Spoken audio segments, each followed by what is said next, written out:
All right, good afternoon. I'm going to say some things today that I hope are at least enlightening. Some of them might be controversial. Some of them might actually piss you off, I don't know.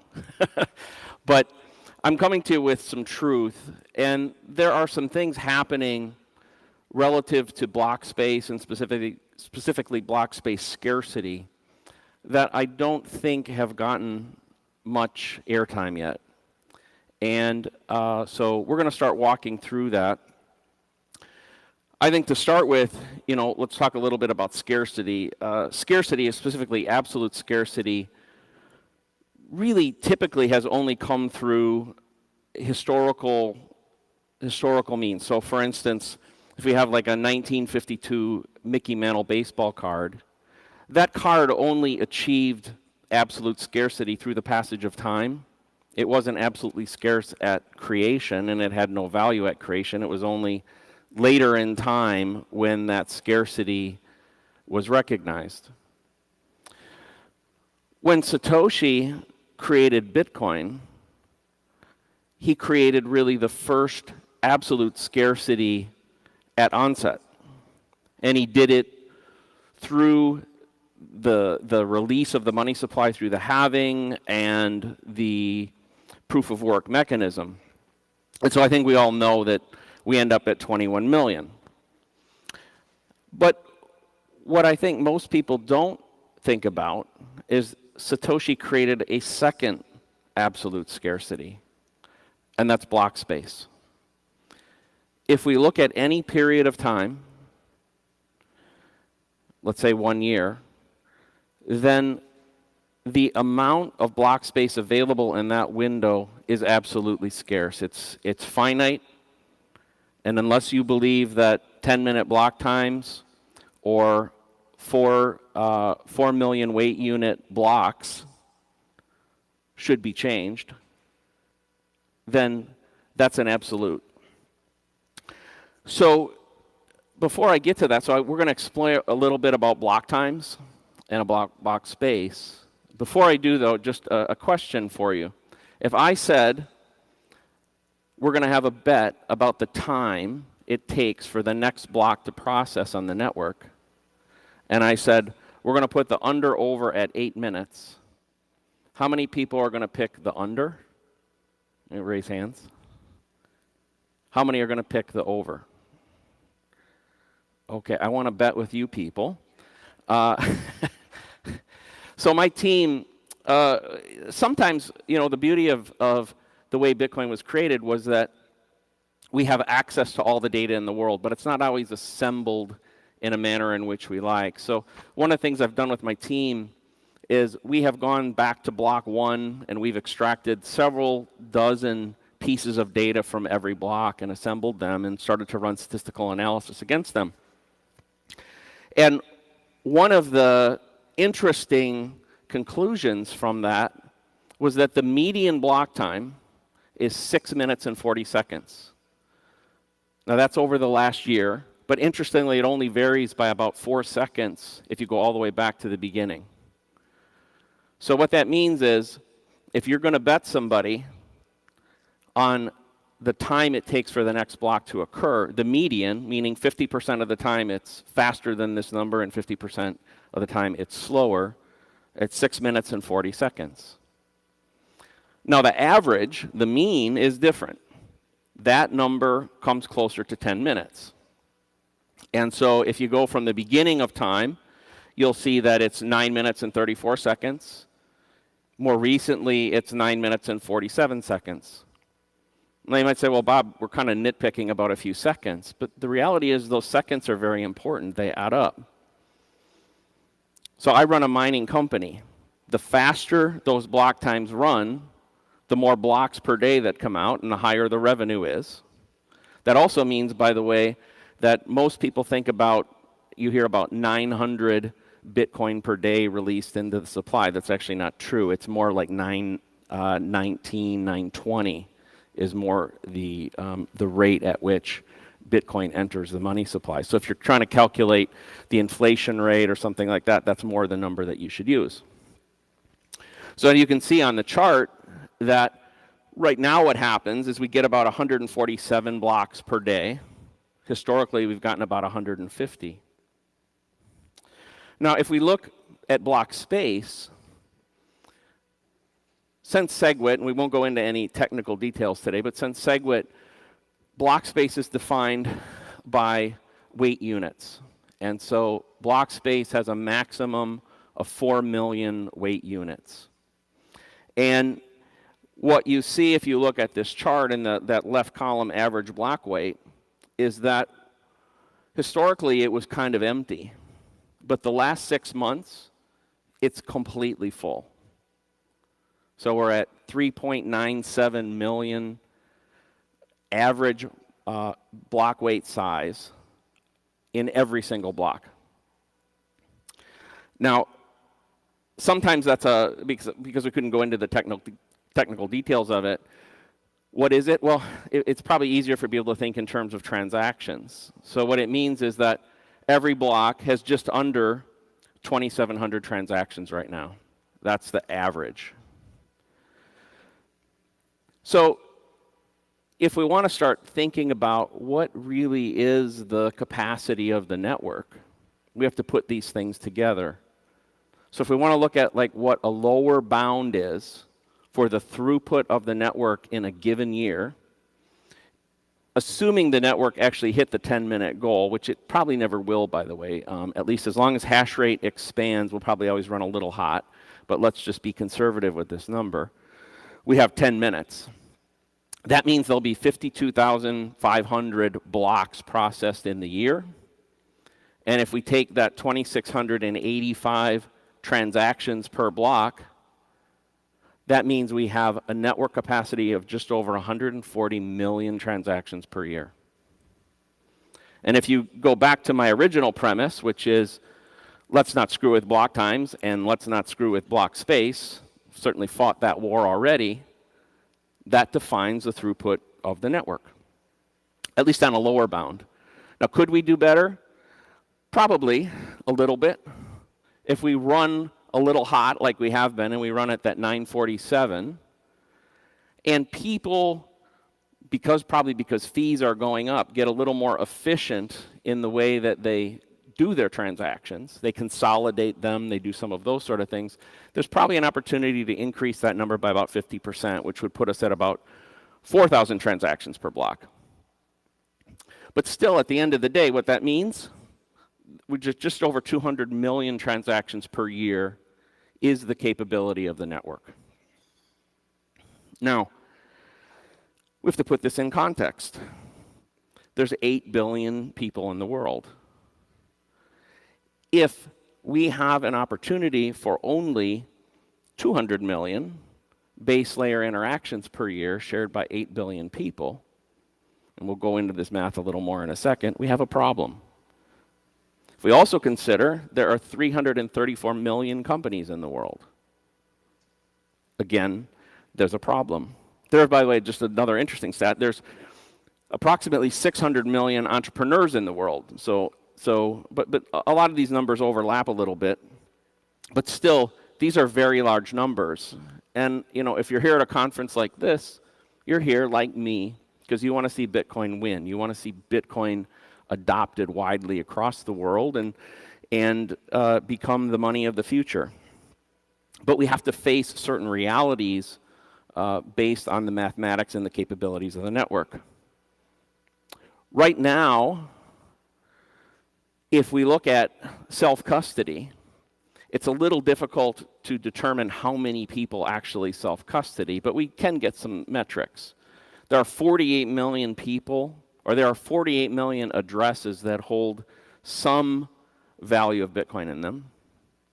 There are 12 million that hold 0.01 Bitcoin or more, which is about $260 worth today. And so what that means is that we're at, even if 100% of those at 0.01 Bitcoin were individuals, we're at a penetration of about 12 million people holding Bitcoin on the base layer. Now that's probably a gross overestimate, but even if it is, that means 0.15% of the world holds money at the base layer. But we also have a mempool. And for those of you who aren't familiar with the mempool is basically where transactions go before they're included in a block. We're stuffed. For the last 6 months, we've been running massive backlogs. If this were a factory, we have orders that we can't fulfill. We have orders that we can't fulfill at a major level. We're sitting right now just under 400,000 transactions hoping to get processed. Now that chart that I'm showing you here also includes fees. So just so as you're looking at it, the bluish kind of numbers are people offering essentially low fees, and those in green are kind of moderate fees, and those in red are kind of high fees. But here's the situation. We said there's 334 million companies in the world. Let's pretend they all adopted Bitcoin tomorrow. Well, if we have somewhere between 150 and 200 million transactions per year, that means essentially each company could do about one base layer transaction every 2 years. If we took it a different fight, said, well, let's not talk about the companies, let's talk about the people. If you had 2% of the population, that's about 160 million people globally. That means each person could do one base layer transaction per year.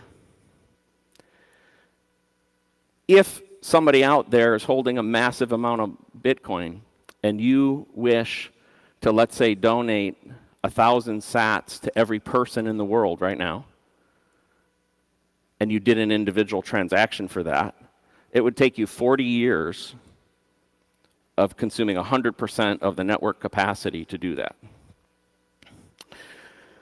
So when we look at this,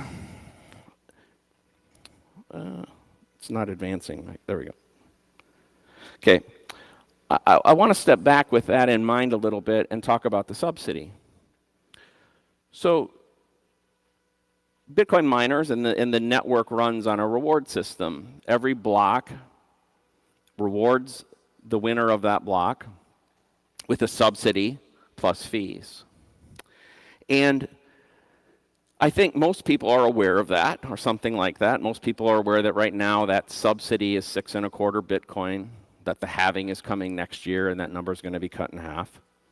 And I think most of the people think about it in the context that, you know, that's the new money coming into the monetary system. That's true, and that's the incentive to the miners. And I think most people stop their thinking right there.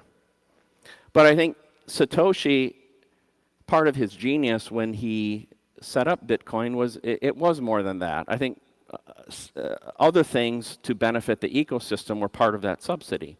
One was that it would incentivize people to self-custody. Like, hey, it's there, it's accessible, you can go do it. And therefore it was a way of incentivizing user adoption. I'm older than probably most of the people in the room, but back in the late 70s and the 80s, there used to be these things, Record of the Month Club, and you would get a magazine, People magazine or something like that, and in the back of the magazine, you'd see an ad like you're looking at right here. And it was very alluring. I fell for it over and over and over, frankly. And you could for 1 penny get 13 records or tapes. And that day when those arrived was really exciting. You get this big box, and I always got the records, you know. And it was very exciting. And then the reality of the program would hit in, and you had to buy like 10 more albums over the next 2 years at regular prices.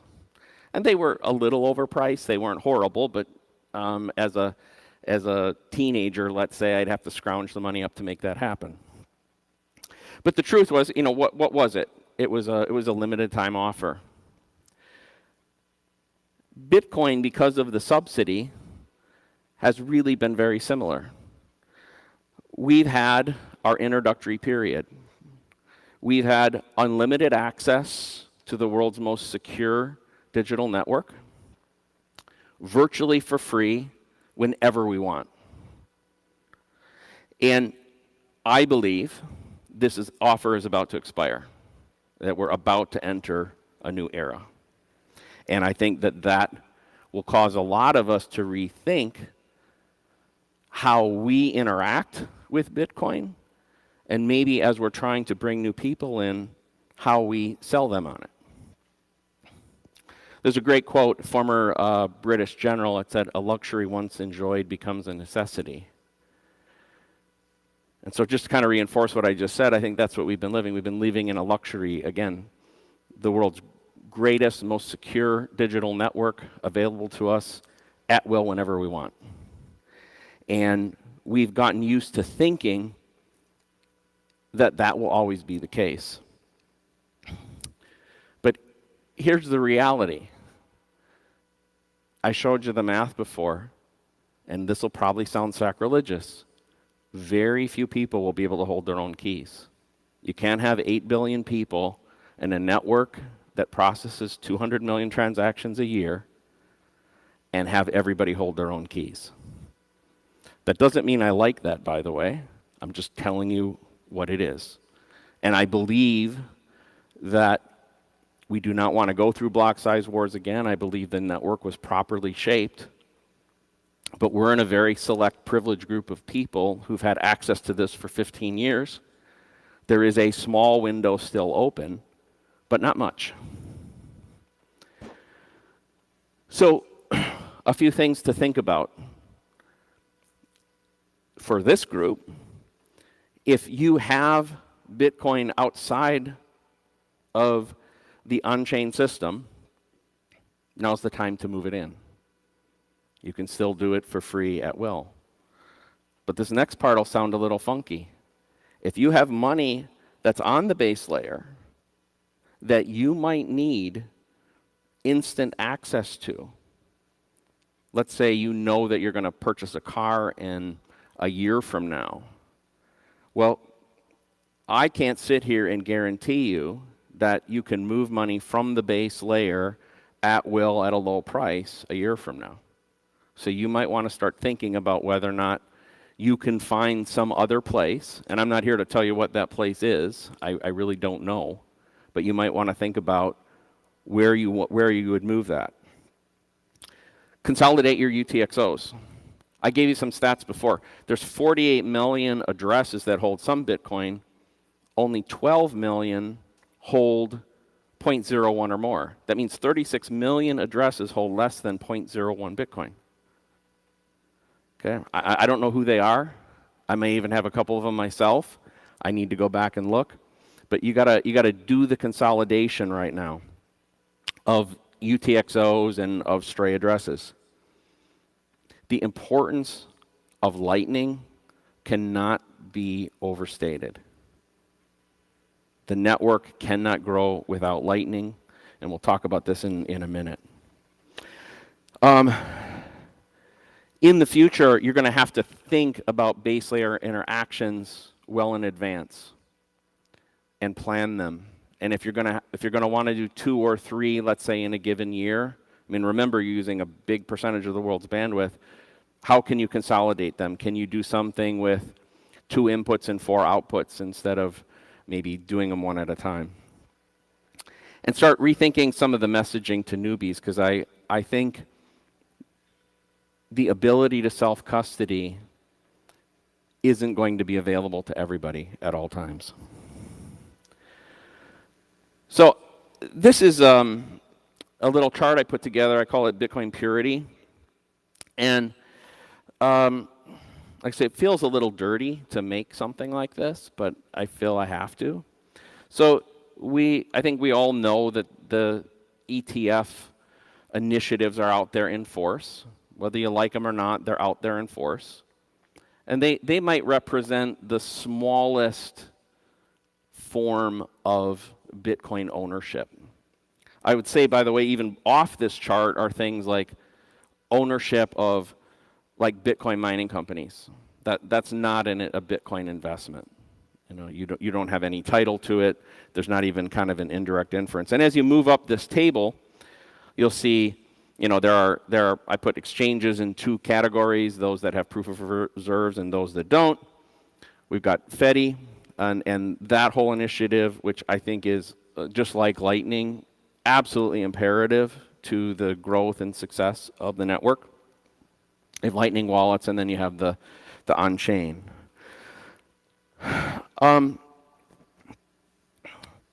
going to shift a little bit to talk about miners and the security of the network.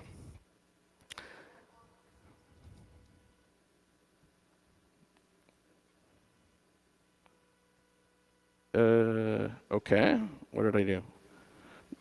Did I not, that one? You see that? You see the pyramid, like the inverted pyramid? All right, we're going to this one. Thank you. Okay, so fees. So you might have heard a lot of people talk about one problem for Bitcoin is the security budget in the future. And the security budget is dependent on fees. As the subsidy goes down, the importance of the fees goes up. This chart right here shows the percentage of revenue for the miners from fees. For the most part, it's held very low. We had a little blip recently. That was the ordinal stuff back in the spring. But interestingly, as chaotic and kind of disjointed as that works, you might find this interesting. It surprised me. If you look at the fees per block, they almost haven't moved over time. So the all-time average fees for block, 0.335 Bitcoin. The last 4 years, 0.315 Bitcoin. And the last 6 months, actually exactly at the all-time average of 0.335. So even though the subsidy has been going down with time, we've had actually pretty consistent behavior as measured in Bitcoin from the fees. So I'm going to skip forward to here. So let's look at this. So this chart shows if we maintain this 0.335 fee rate with the declining halving schedule going forward, and we take, I think, a fairly conservative growth for the average price of Bitcoin over each epoch, starting at 50,000 and ending up at 250,000 in the year 2040, you'll see that the revenue for the miners as measured in fiat doesn't vary wildly. And interestingly, if the same security budget gets applied, because of Moore's law, which basically says the chips get faster and consume less power, even in this scenario, the global hash rate's going to rip. We don't have to worry about the security of the network. Now, if we say, because of the crowding of the network and all these transactions that are pouring in, we say, well, maybe we'll finally see a slight uptick in fees. So if over each epoch we see just a 20% growth in fees, then we end up with a security budget by 2040 that's 50% greater than today. So I personally don't see a scenario where we really have to worry about this. So let's kind of wrap up. Fees are going to rip. So I didn't really show that in here. We don't. I personally think what we saw last spring is very indicative of the way the world's going to be in the next epoch, meaning post the halving, that we're going to highly likely to see fees be massively expensive. To the degree all the people in the room here can evangelize and support those in the development community and the Lightning area and the Fediment or other layer 2, layer 3 custodial, we really need to support them because the base layer can't do it. Miners are the gatekeepers of the blocks. And I think we're going to see the value of the miners, both figuratively and literally, skyrocket. I think you're going to see some movements. For those of you a little more technical, you may be familiar with something called Stratum v2, which allows one method, and there are others, one method for miners not mining pools to create their own templates. I think you're going to see that happen. Financial institutions are going to pay attention. We know BlackRock and Fidelity and Vanguard and these sort of folks are kind of lurking on the sidelines. When they come in, I think they're going to come in hard.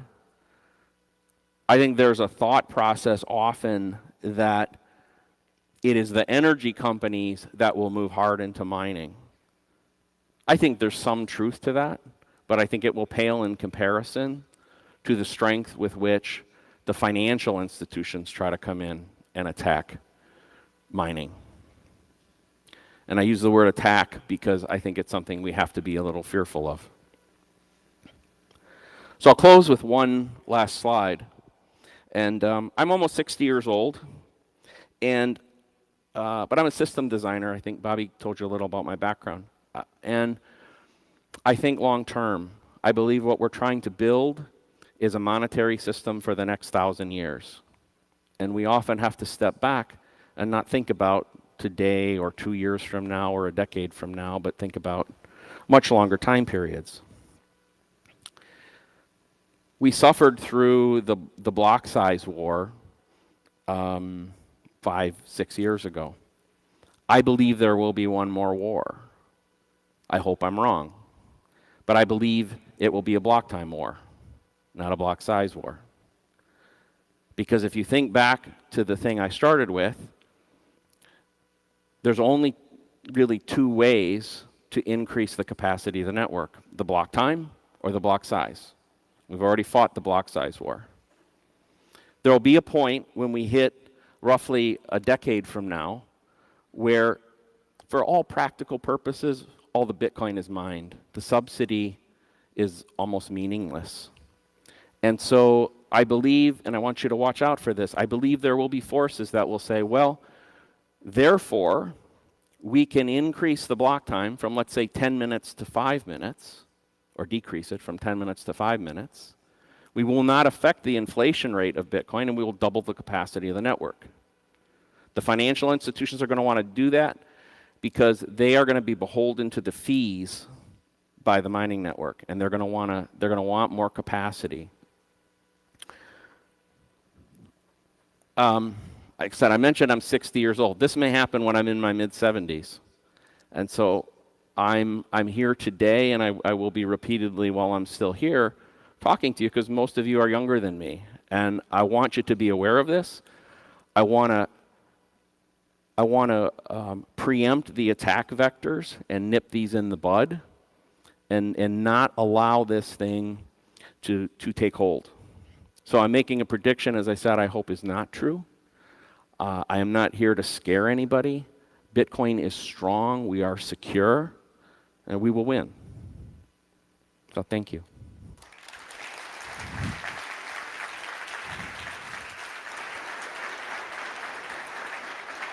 Grandpa, why do you have so much Bitcoin? Well, it all started in the year 2023 when I attended a conference called BitBlockBoom. What's BitBlockBoom, Grandpa? It was a conference where people talked about Bitcoin. This was way back when we used something called the US dollar for money. What? Bitcoin wasn't always the world's money? If it weren't for great speakers at BitBlockBoom like Jimmy Song, Adam Curry, and Preston Pish, we'd all be living in pods and eating bugs. Instead, I was able to avoid fiat enslavement and secure generational wealth. F***ing legend. Be the legend your grandchildren deserve. Experience the best Bitcoin conference out there and join the Bitcoin revolution. BitBlockBoom, the only conference for true Bitcoin maximalists. Book your tickets today at bitblockboom.com and use the code BBB1 for a special discount.